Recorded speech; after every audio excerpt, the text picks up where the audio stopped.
Very good morning, guys. Myself, Muniraju Naidu, Assistant Professor, Department of Computer Science and Engineering, working at Institute of Aeronautical Engineering, Hyderabad. So today I am going to discuss about paging concept in operating system. So we know what is paging and what is the importance of paging, particularly in memory management. So let us look into these concepts. Paging hardware, and I need to explain with some paging example, and then implementation of page table and what are the various structures of page tables. See, let us look into this paging. So we know in case of memory management, paging and segmentation, these two are important concepts. Basically, paging is one of the memory management scheme which eliminates the need for contiguous memory allocation of physical memory. So, whenever the processor executes some process, by default, the executing process which requires a contiguous memory locations. So this paging mechanism that eliminates the need for contiguous allocation of physical memory. How it is possible? See, the scheme permits the physical address space of a process to be a non-contiguous.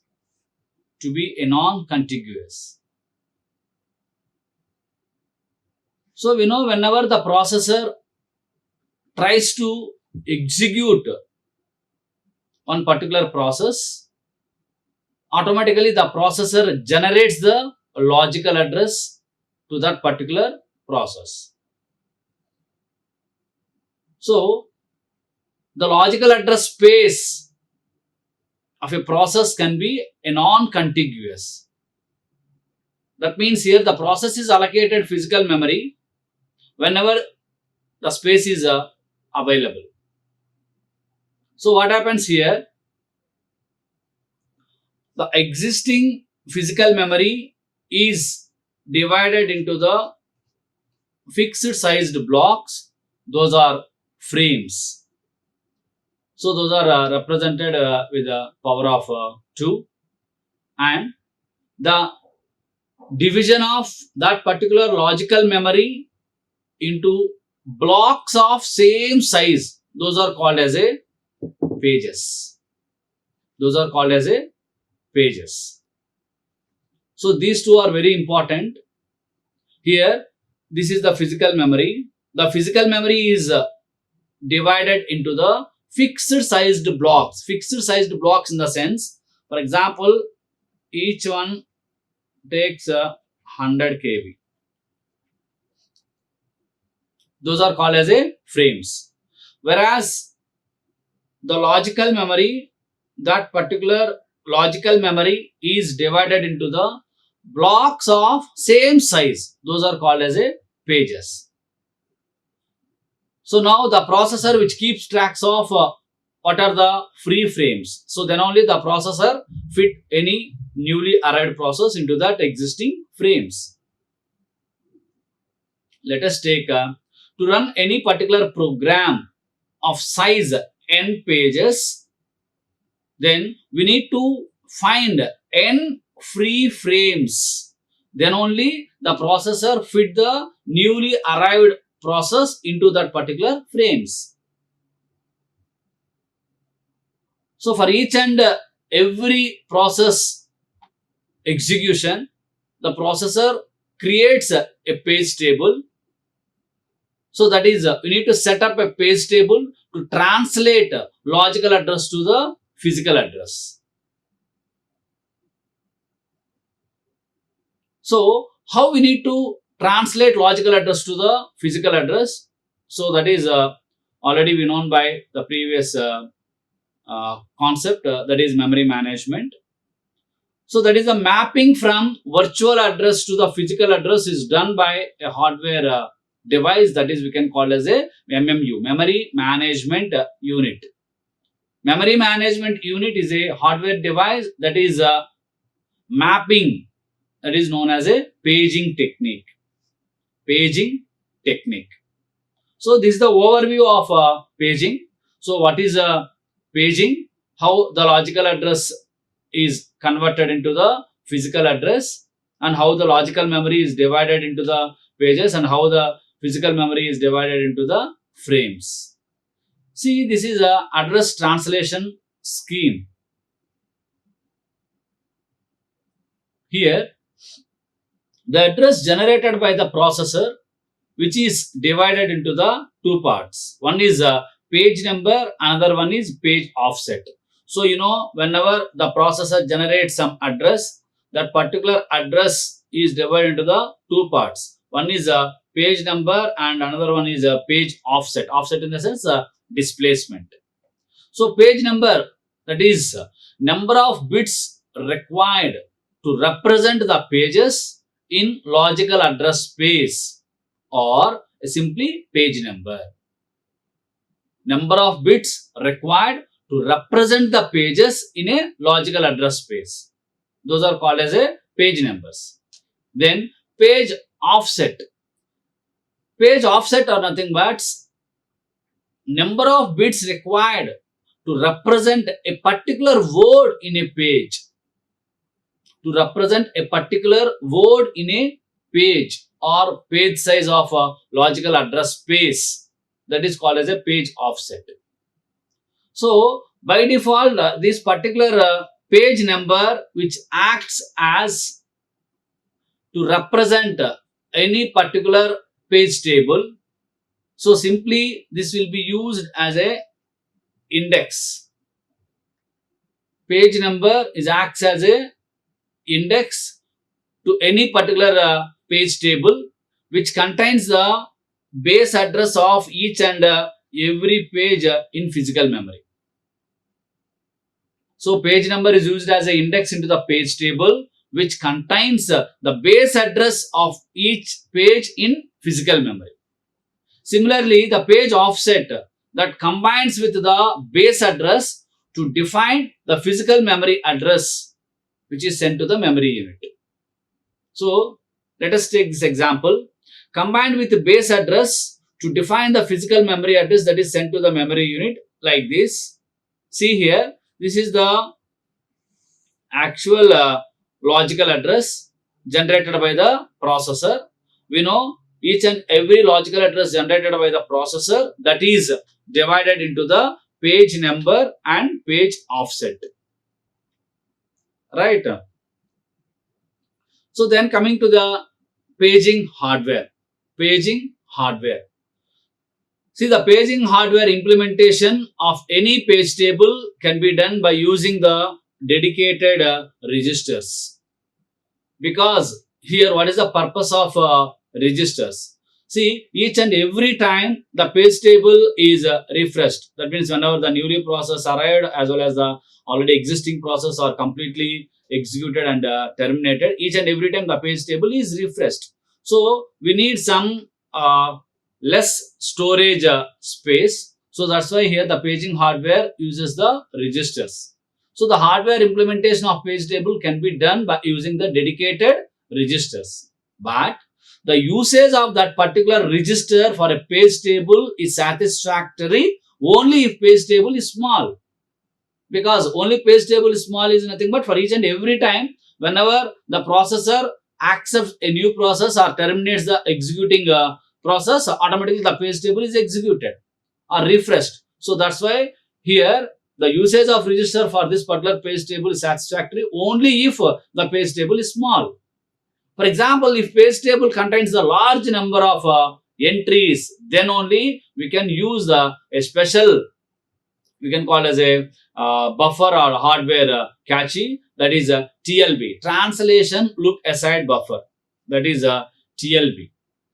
When we can use the TLB? So, whenever the page table which contains a large number of entries, so then only we can use the TLB, translation look aside buffer. Translation look aside buffer is a small and fast lookup hardware cache. So here this particular TLB is associative as well as the high speed memory. Right. Now what this particular TLB actually consists? Basically, each and every entry in the TLB which consists of two parts, one is tag, another one is value. Each entry in the TLB consists of two parts, one is tag, another one is value. See, whenever the memory is used, then automatically an item is compared with all the tags simultaneously. Right? So whenever the memory is used, then whatever the item, that particular item is compared with all the tags simultaneously.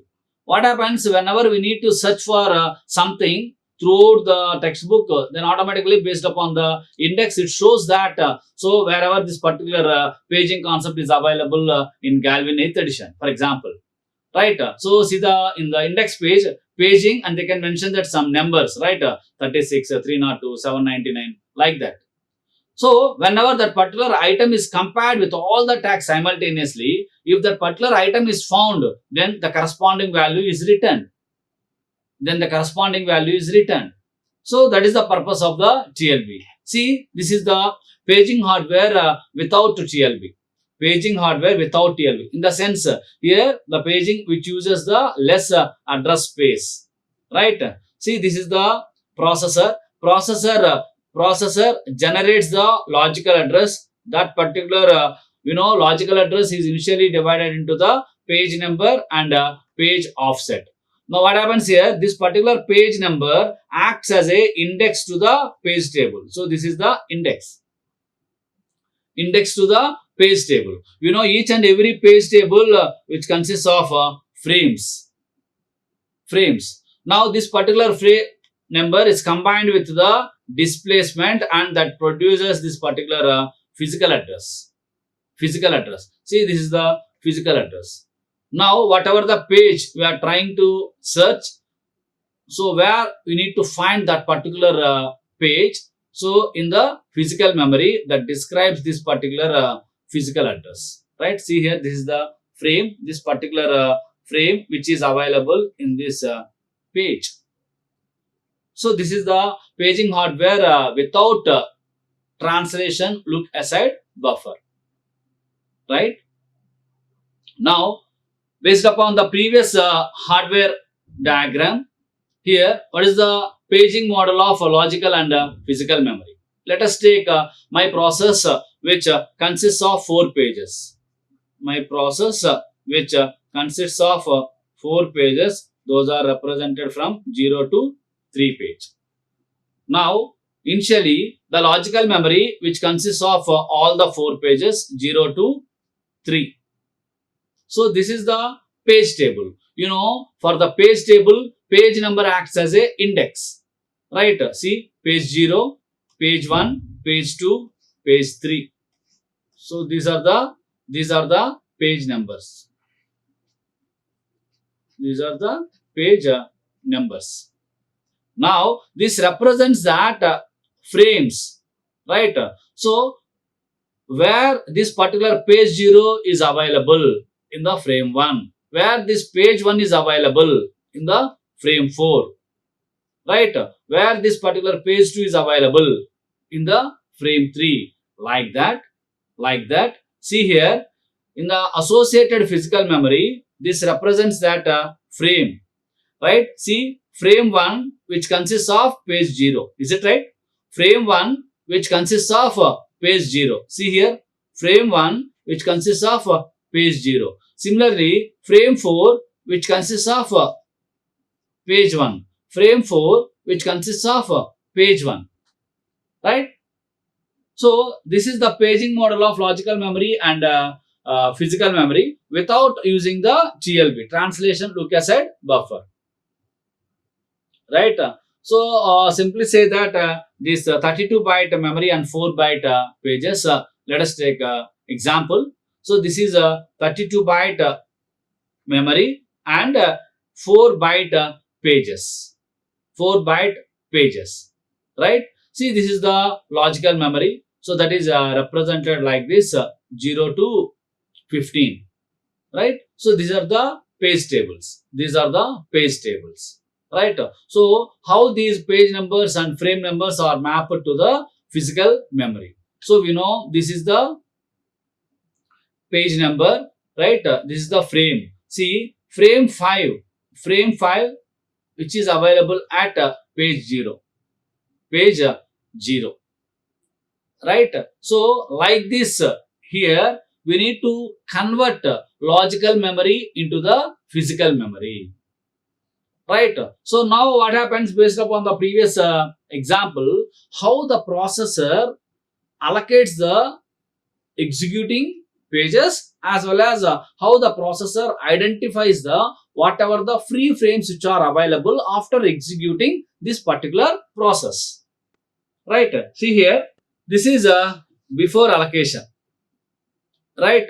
So yes, this is a left hand side which represents that before allocation.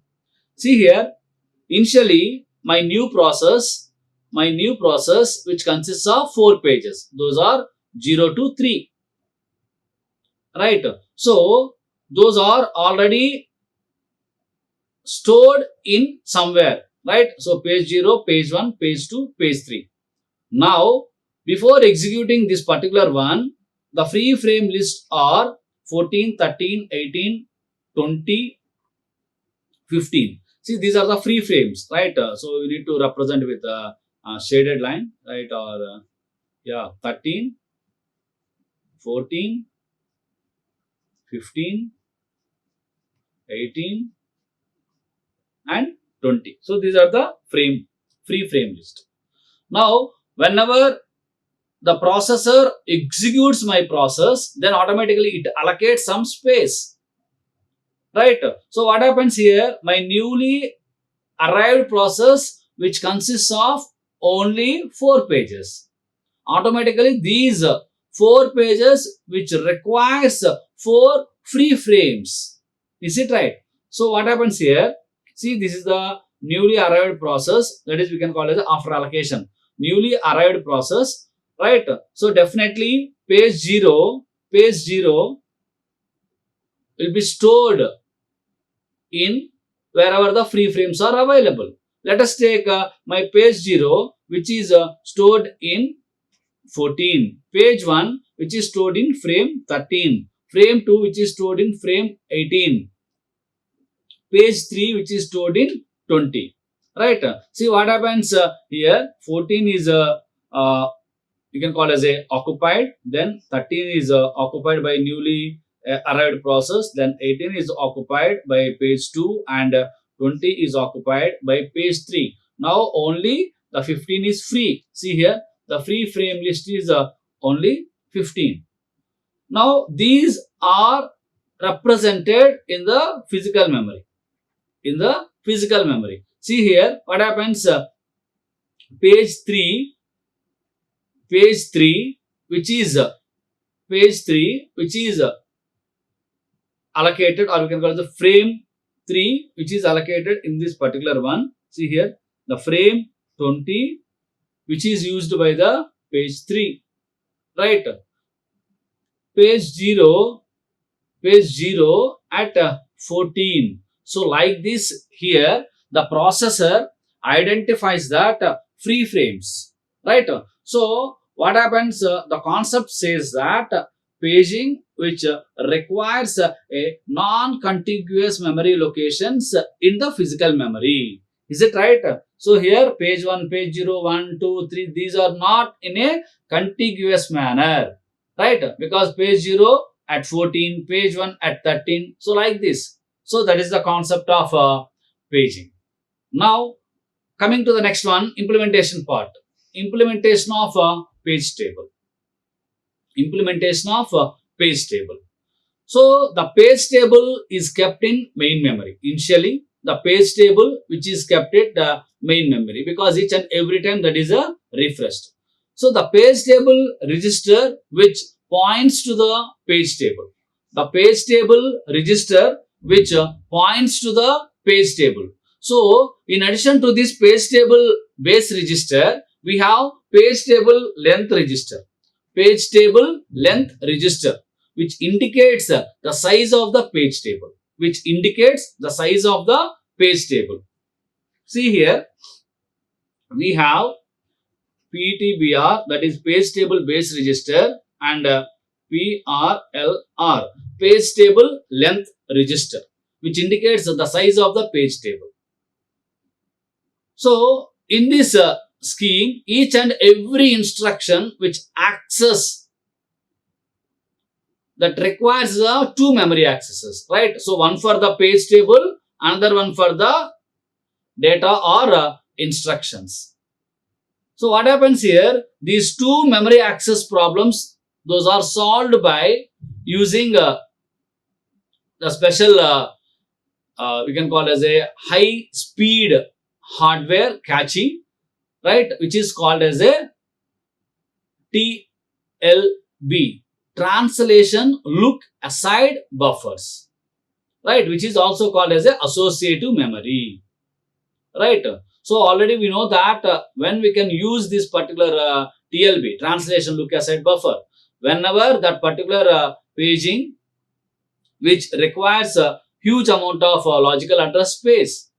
So that is represented here. Basically page table which is kept at the main memory, first thing.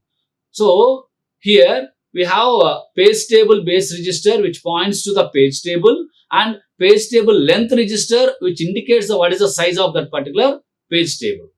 So each and every data or instruction which requires two memory accesses, one for page table, another one for the instructions. So these two memory access problem, those are solved by the associative memory or translation look aside buffers. See, among those TLBs, some TLBs which stores the address space identifiers. Address space identifiers, ASIDs. Address space identifiers in each and every TLB which entry and uniquely identifies each process to provide address space protection for that particular process. So address space identifiers also important in a page table. See, let us look into this paging hardware with TLBs. Paging hardware with TLB. So already we discussed previously paging hardware only, that is without TLBs, right? So this is a paging hardware with TLB. See, you know the basic concept, processor generates the logical address. That particular logical address which consists of two parts, page number and offset, that is represented with the small p as a page number and small d for page offset. Now this particular page number acts as a index to the page table, right? But before that, here the TLB, translation look aside buffer, which consists of page numbers as well as the frame numbers, page numbers and frame numbers, right? So first of all, it checks that whether the page number associated frame number is in the TLB or not, right? So if it is there, then we can call as a TLB hit. TLB hit. Now that is combined with the frame number and can produce that physical address, right? So this is the displacement, you know, this is the displacement. So that is the physical memory. Here this particular physical memory which consists of various frames, right?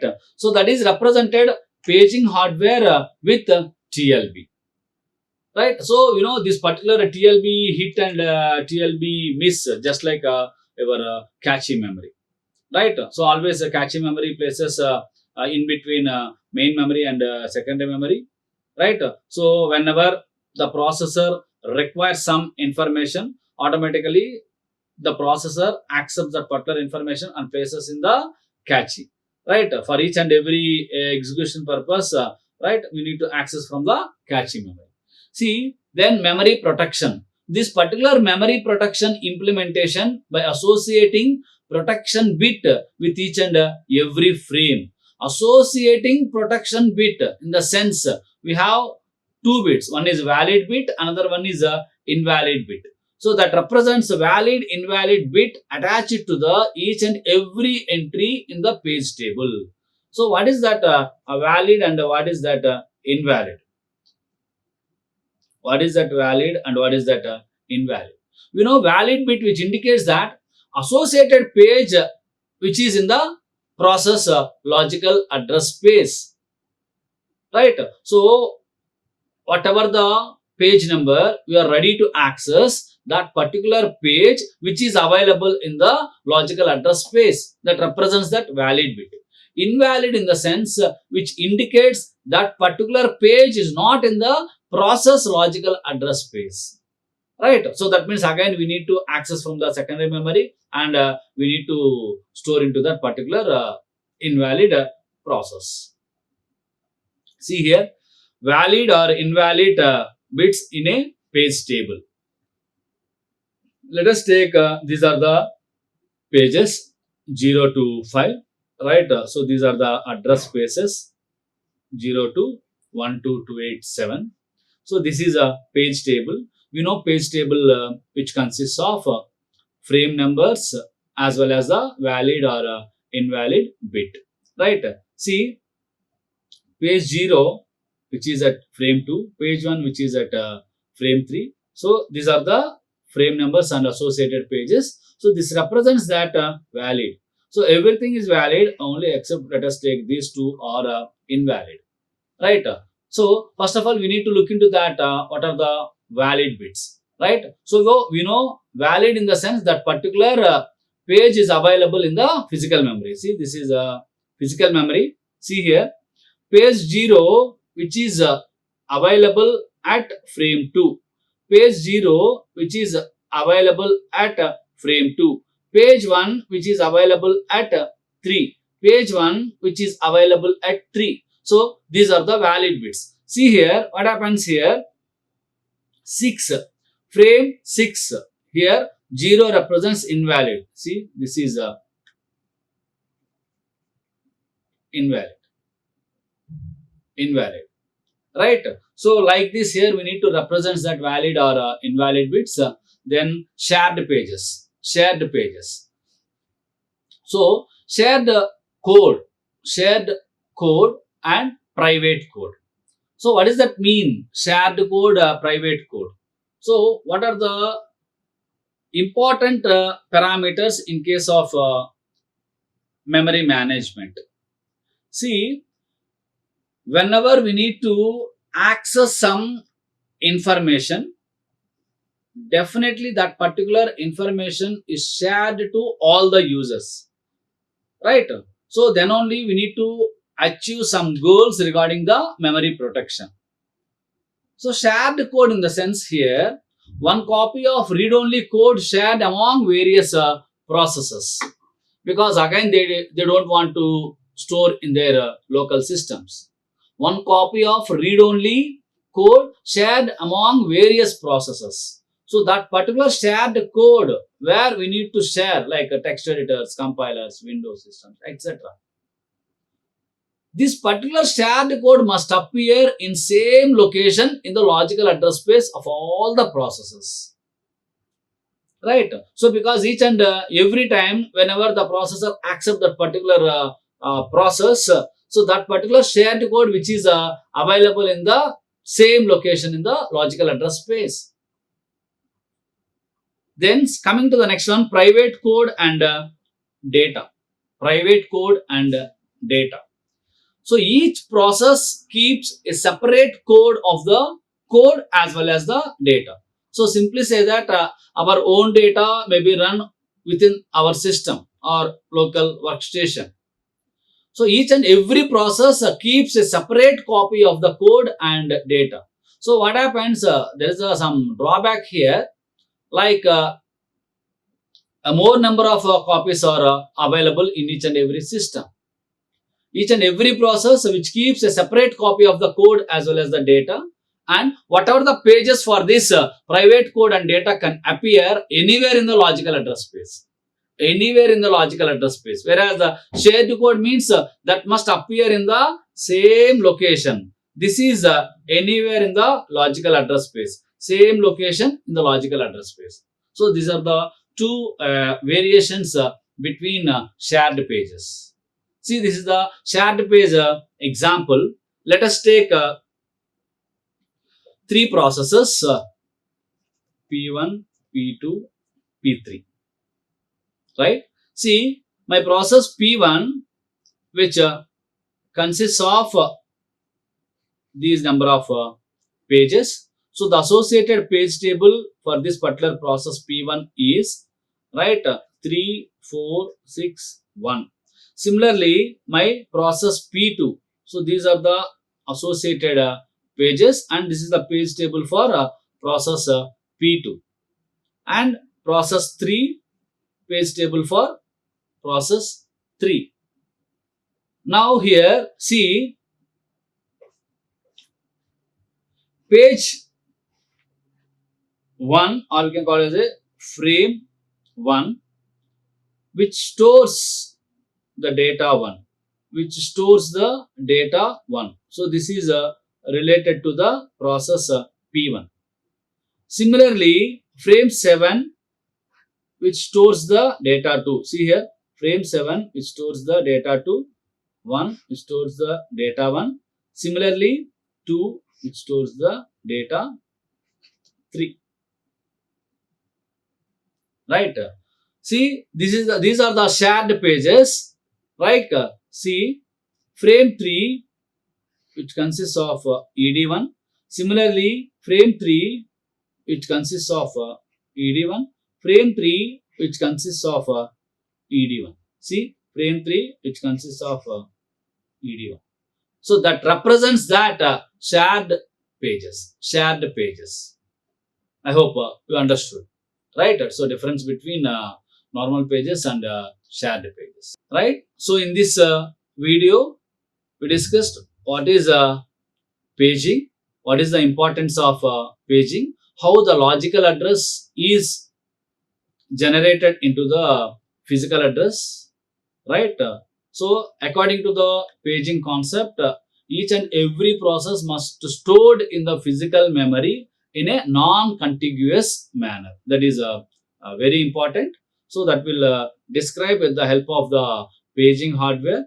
So here we have two categories of paging hardware. Here we need to mention like without TLB and with TLB. Paging hardware without TLB and with TLB, and how that is represented with the help of one paging example. Let us take process 1, process 2 and process 3, and what is the difference between shared pages and private code, right? So guys, this is a very important concept in memory management. Just go through this video. I hope you understood. Thank you guys. Thank you for watching this video. Like, share and subscribe. Hit the bell icon for more updates.